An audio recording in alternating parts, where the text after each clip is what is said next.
Whitelock Fever, episode 14. They said we wouldn't last. I'm on a tour bus in Wolverhampton, and I'm cold, but I'm not from Finland. I'm with Michael Monroe. Are you cold? A bit chilly. I could be a bit warmer. It'd be nicer. Even though I'm from Finland, doesn't mean I enjoy the cold. Actually, I'm quite more sick of it than you are, I'm sure. Enough of the long winter.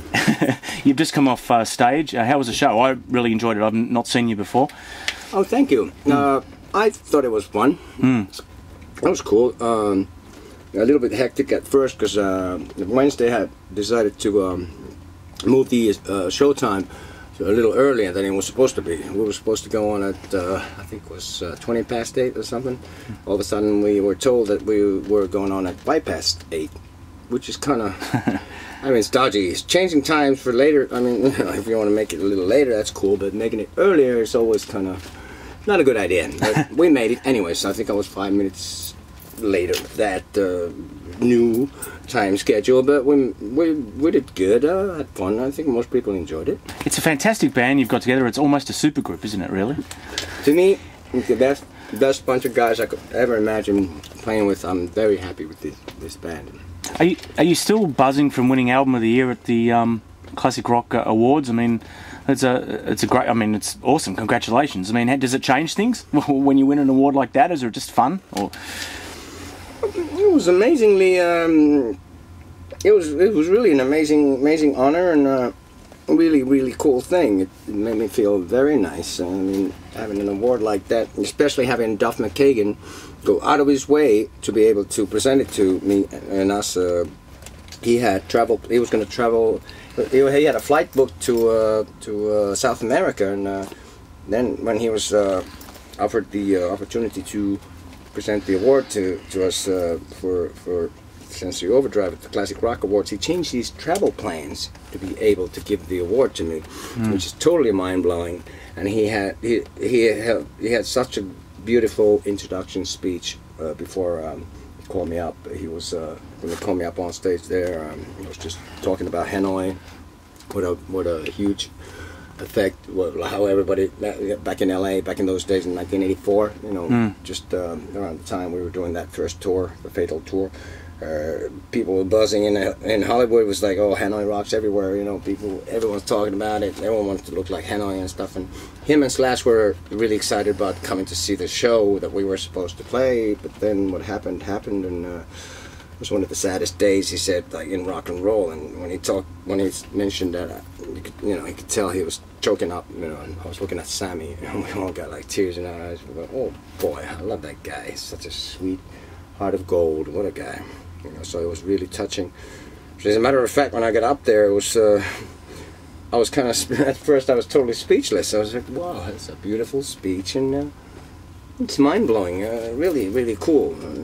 Gene Simmons saying, come on, moving on. Okay, Michael, we only got 2 hours. Come on, hurry up. Gene, excuse me, I'm sorry. You got 10 million trophies on your walls. You got all this stuff, like up the wazoo. I mean, the one time I get an award, can I please just talk a couple of minutes here? Please, let me talk, let me finish. So anyway, yeah, it was great. Great honor. It was really pretty amazing. I've never been to that award ceremony. It's a beautiful thing. The one thing I was going to ask you about the new album, or lyrically on the new album, as you can see, we're doing like 3 things at once. We're doing an internet story, we're doing a podcast, and we're shooting. And I was worried about doing that because I listened to Modern Day Miracle, and it sounds like you're not enamoured with modern day technology. Do you own a smartphone? Do you you don't like the fact that we're always connected, or is it? No, I prefer when it does work to your advantage in terms of if you actually can do 3 things at the same time and you can get them all done, then that's great. That's the whole idea. But if you don't, if it just gets more complicated, then that's what Modern Day Miracle is talking about. That it's supposed to be making things more, simplifying things and stuff. But very often it just turns out that it just complicates things. You know? Yeah. Do you own a smartphone? Are you always on the internet, or do you prefer to sort of get away from it? I wish I could get away from it. It's like unnecessary evil.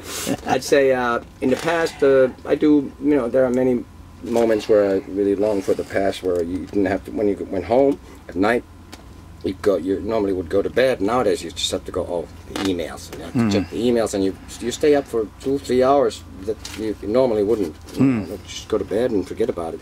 You know, go, oh God, yes, the emails have to reply to this and that, and you know. So it's kind of, I mean, there's a lot of good things about it, and then again there's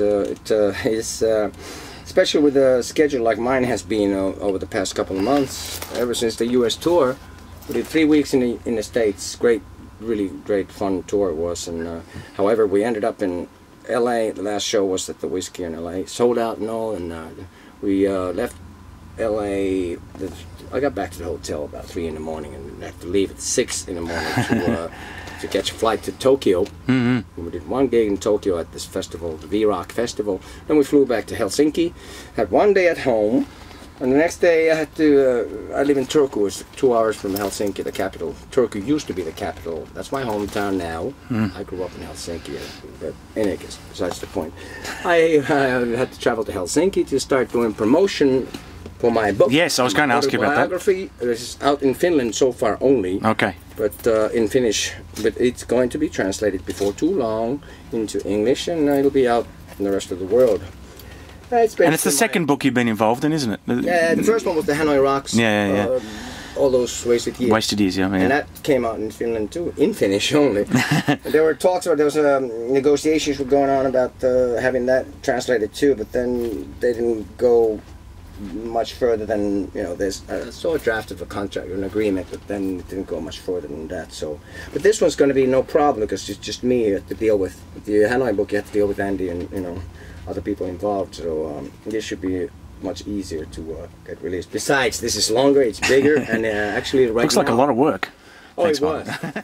Okay, we're back with Michael Monroe, and one thing I wanted to ask you about was, and you've got your autobiography there, which is, now when's it going to be out in Australia? A lot of our listeners are in Australia. Well, do you know any idea?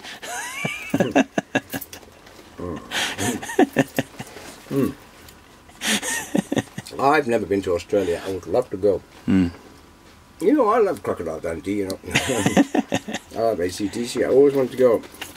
And your tour manager is Airborne's tour manager as well, he was telling me. So there you go. Do you know Airborne? Yeah, he is. Yeah, he is. I just met him. I met him for the first time today. But, yeah, Australia, as soon as his book is translated into English, it'll be coming out everywhere. Everywhere there's a demand for it. I mean.